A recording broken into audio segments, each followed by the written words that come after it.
Welcome to another Sunday WOAY ABC4 Community Forum, where we talk to community success stories and local leaders about important information that affects all of us here in Southern West Virginia. I'm your host, Brandy Lawrence, and today we're joined by another distinguished guest. Executive Director Regina Thomas from A.W.A.Y, formerly known as the Women's Resource Center, joins us today ahead of, well, actually not even ahead of, it's first day of October, which is Domestic Awareness Month. So thanks so much for coming back to the forum.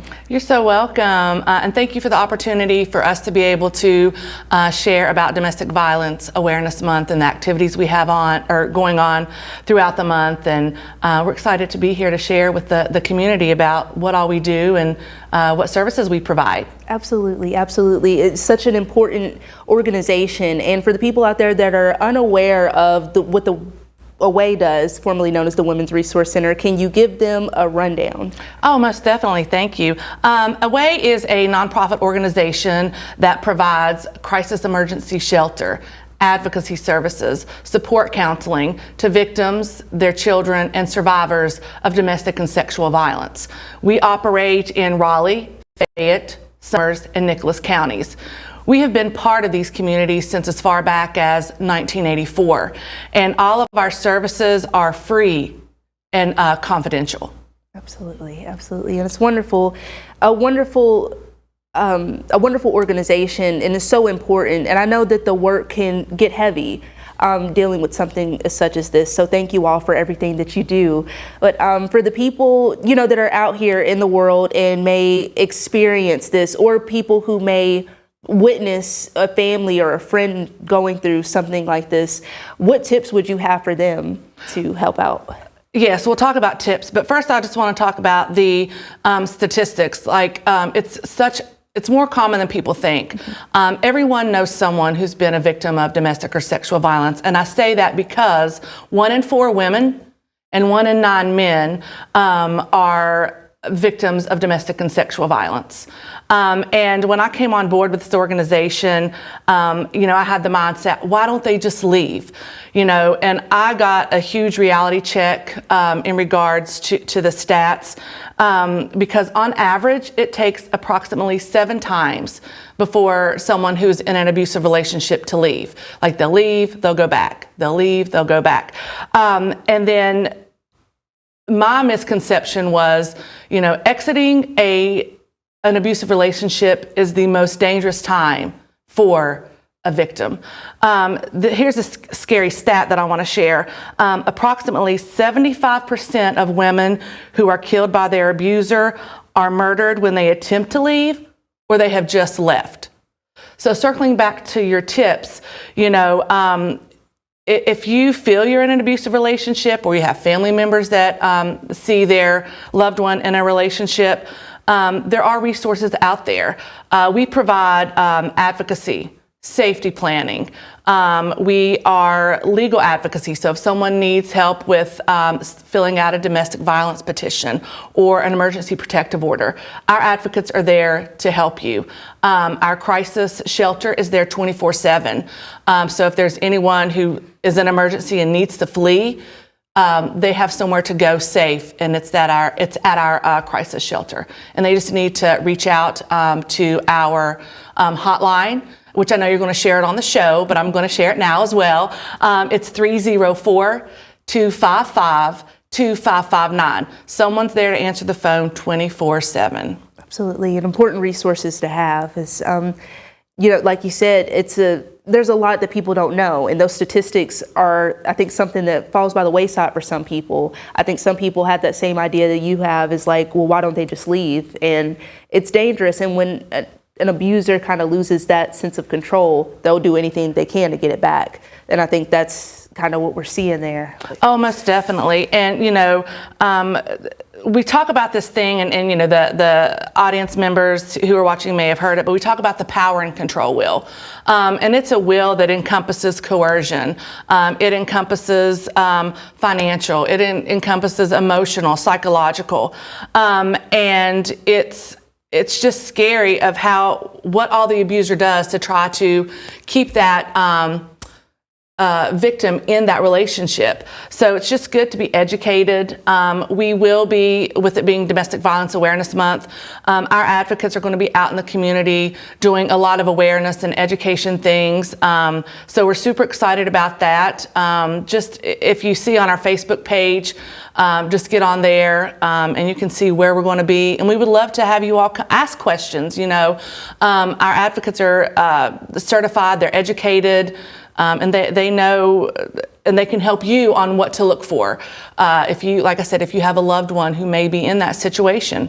Absolutely, and that information is important. I feel like education is going to be a lot to help move forward past this. I mean, it's going to be domestic violence and violence such as this. It's been a pervasive problem for such a long time that I feel like what you all do with advocacy and speaking out and giving people these educational resources, this is what's really going to be the thing to change it and get people to say, no more, we can't accept this anymore. Right, exactly. And, just to share some statistics of how many we served last year. So from January 1st of 2024 to December 31st of 2024, we served 1,195 victims. We had 101 shelter residents, so that equated to 4,095 shelter nights. We provided 23,048 units of service. So what does a unit of service look like? That could be something as simple as, again, our advocate helping someone fill out a domestic violence petition. It could be something as them helping to file divorce papers, child custody papers, being in the hospital, providing that hospital advocacy and support, going into the courtroom with a victim to support them while they're there in the courtroom and their abusers across the aisle. There's so many things that our advocates do, and they are, the boots on the ground. They're in the trenches, and they're amazing. Again, like I said, they're certified, they are trained, and they're just such an amazing piece to what we do. And just for our hotline and crisis calls, we answered over 1,500 crisis calls. So it is prevalent. And I'm just so proud of our advocates that are out there day in and day out doing this work for our victims. Yes, as you should be. And shout out to them, because this is really important work, and it can get heavy. I'm sure that's an emotional job to have, and you have to be very strong to be able to be strong for somebody in their time of need, especially, it's difficult for everyone, but I can only imagine people with kids that are trying to get their children out of that situation too, and have to be strong for their kids and strong for themselves as well. So shout out to the advocates that do this work, and the youth as well. I mean, everyone that's working at A.W.A.Y, the incredible job that you all do. Oh, thank you. And it is, it can be very heavy. And one thing that we pride ourselves on is we are very victim-centered. We let the victims that come to us, and I want to say survivors as well, because I think once you get out of that relationship, you've taken that step, they're so brave, they're survivors now. So when we work with them, they lead us on what they want to do. So it might be something as simple, we can give them the options and we can show them, but again, they get to make the choice on how they want their future to move forward. And I think that's what makes the work that we do so special, is because we give the survivors the power back. They've been in a relationship where they haven't had, been able to make a choice. Mm-hmm. They come to us. Okay, sorry, I get so emotional because I love the work that we do. No, absolutely. We give them the opportunity to be empowered, and you get to choose. They get to choose. Absolutely. And I think because I've been doing this for about 3 years now, so I've spoken to the organization a couple of different times, and I think one of the things that I've learned speaking with you all was that justice doesn't always look the same for every survivor, and that there are certain things that happen. It's not always going to court and getting this person put away. Some of the milestones and things that they overcome are justice for them. That was a way for them to overcome that.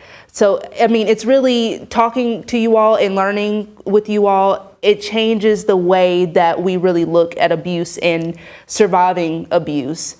And it's really interesting to see. And it's really wonderful that you all you're focused on the victims and the survivors and what you can do for them. Because, even small feats of things they can do, even just getting out of that, even just being able to make a decision for themselves is major.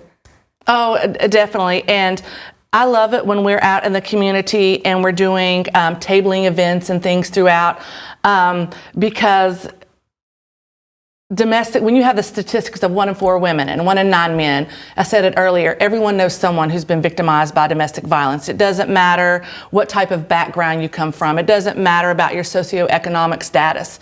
And I have this one, and I always tell the story because it's so burned in my brain.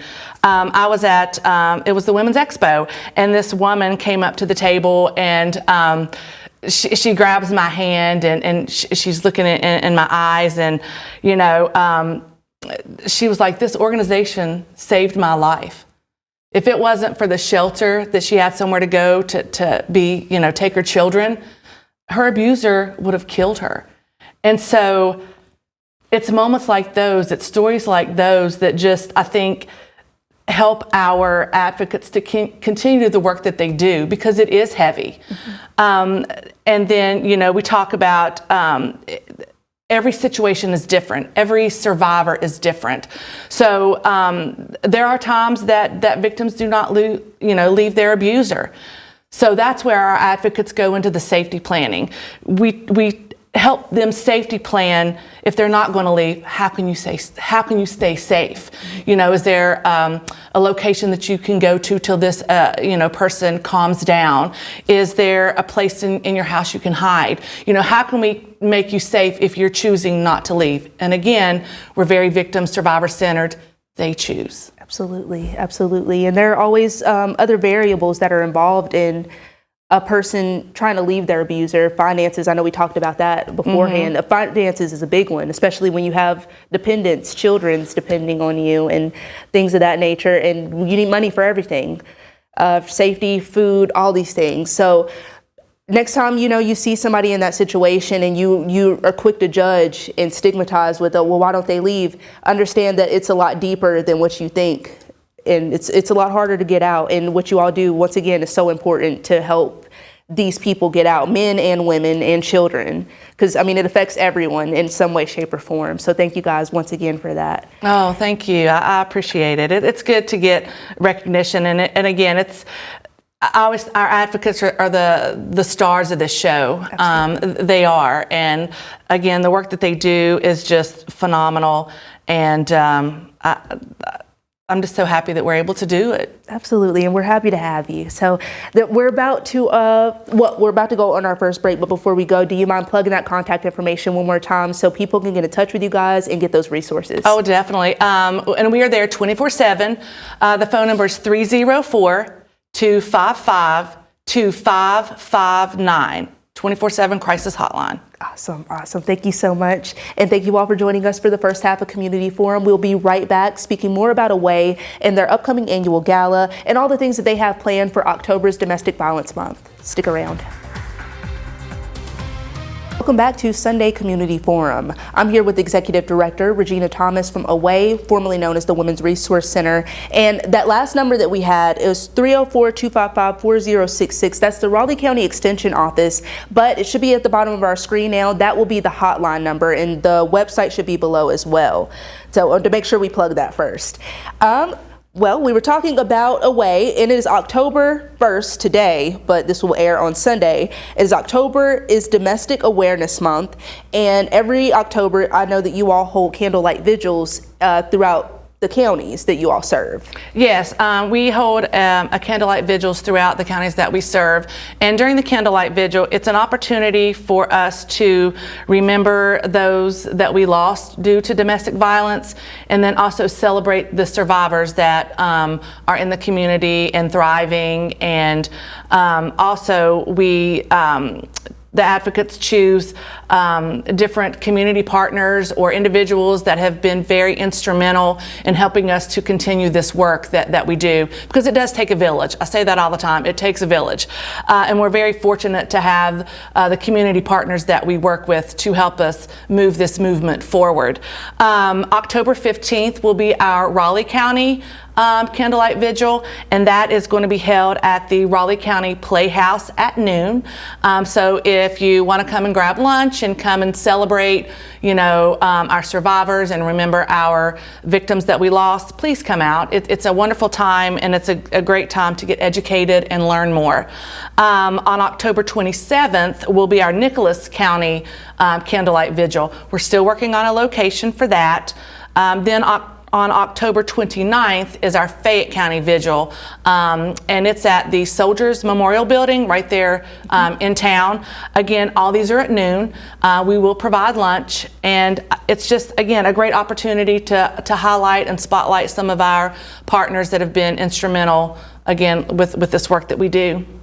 Awesome. And you all deserve to be celebrated, especially the survivors, and to commemorate the lives of the people that have been lost. This is such a stain, I feel, on our humanity and our society in itself, and we shouldn't stand for it. So make sure that you all get out and get to these candlelight vigils and get your education, and just pay your respects to the people that are doing so much for our community. And another big event every year, the 4th annual Purple Halo Gala fundraiser on October 23rd. So I know that's another big thing that you all do every year. Yes, we are so super excited. This year's theme is Old Hollywood Glamour. So it's about the glitz and the glamour of old Hollywood. And the reason I love these galas is because it gives an opportunity for the community to come out, and Halloween's around the door, or around the corner, so you get an opportunity to dress up and just have a wonderful night of networking and, again, education, and helping us do fundraising to continue this work. So super excited about it. It's on Thursday. It'll be at the Black Knight Country Club. And to get more information, you can go to our website, A.W.A.Y.org. And we've got some amazing auction items that we're going to be having. And our recipient this year is the Beckley Area Foundation. They are such a big part of us being able to do the work that we do with the grants that we receive from them and other things that they do for us. We felt that they really needed to be highlighted this year. So we're super excited about Dina Cushman and their crew at the Beckley Area Foundation. Absolutely, and shout out to the Beckley Area Foundation. They do a lot of great work for a lot of nonprofits in the area. So we wouldn't have A.W.A.Y and a lot of other nonprofits that are helping so many people in the community without Beckley Area Foundation. So that will be awesome to honor them. Yeah, and one thing that they do for us, and it's a project that we do, and it's called the Rehoming Project. So what Beckley Area Foundation does, or what we're able to do with this grant from a Beckley Area Foundation, is it is what it says, Rehoming Project. So when a resident comes to our shelter, and again, you've got that financial abuse and all that, they come with nothing a lot of times. So what this Rehoming Project does through the Beckley Area Foundation is that it allows us to help assist them with like first month's rent and deposit. Something simple that we may take for granted, to purchase a bed for themselves or their children.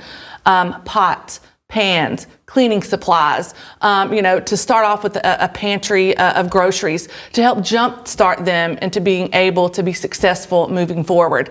So again, Beckley Area Foundation they're awesome, and we're so glad that we are able to spotlight them this year at our Purple Halo Gala on October 23rd. Wonderful, wonderful. It'll be great to see it. So once again, October 23rd, and you can go to A.W.A.Y.org to buy your tickets? Yes, to buy tickets, or again, we always love our sponsors.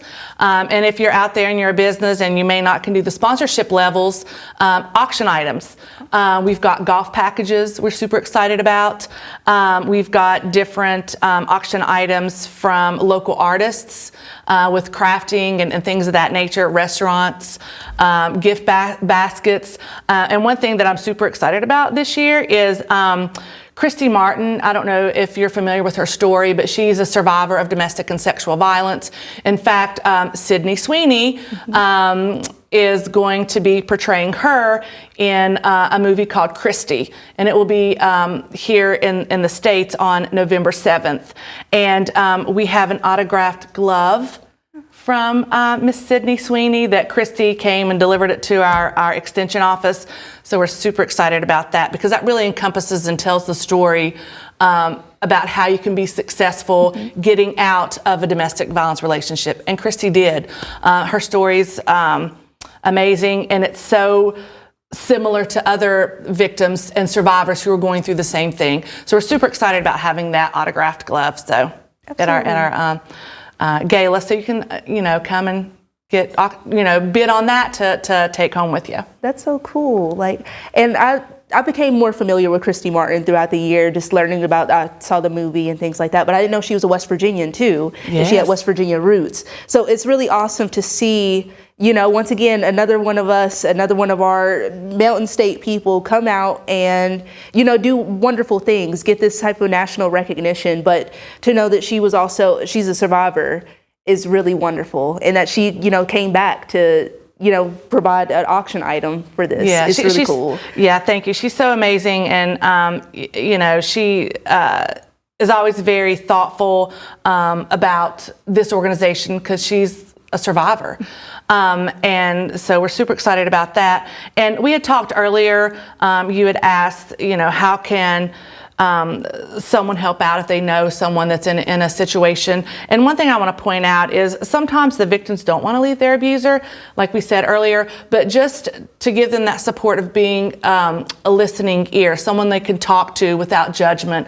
because you said stigma earlier. And I don't want someone in an abusive relationship to have that stigma or to think, oh my gosh, I'm being judged. So support that way is so, so important. And again, knowing our resources and making sure that they get out to the loved one that's in that situation.